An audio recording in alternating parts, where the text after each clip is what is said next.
आज हम सीखेंगे मोल कंसेप्ट के बारे में, जिसमें अक्सर बच्चे कंफ्यूज रहते हैं। मोल होता क्या है?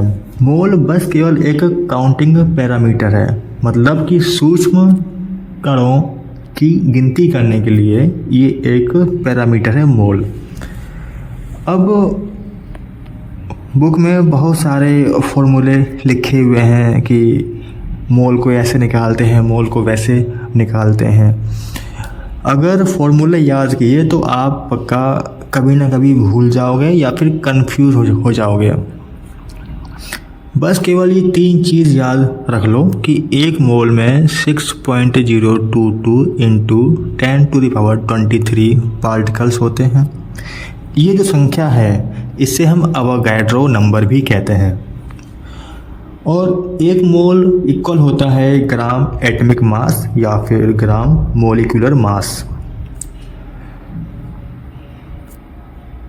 और एक मोल अगर किसी गैस वाला केस है, अगर कोई आपका पदार्थ गैस में है तो उस केस में 1 मोल इक्वल होता है 22.4 लीटर एट एसटीपी।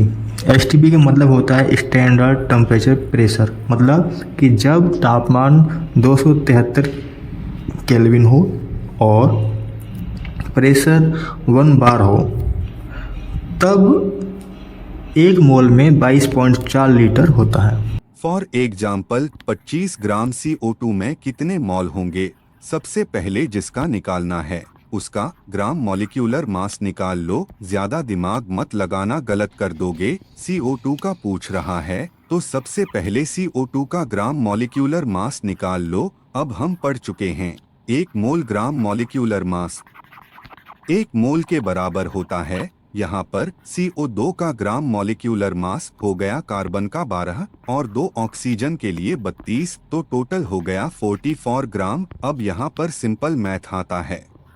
44 ग्राम में 1 मोल होता है, क्योंकि हम पढ़ चुके हैं कि 1 मोल ग्राम मॉलिक्यूलर मास के बराबर होता है, तो यहाँ पर 44 ग्राम बराबर 1 मोल। अब यहाँ सिंपल मैथ है, 25 ग्राम में मोल निकाल लो। 44 ग्राम में 1 मोल तो 25 ग्राम में मोल हो गया 1/44 इंटू 25 मोल। अगर यह समझ में नहीं आ रहा है तो इसको ऐसे भी कर सकते हैं। बस केवल एक सूत्र याद कर लो, मोल बराबर given mass upon molecular mass, मतलब दिया भार अपॉन अणुभार।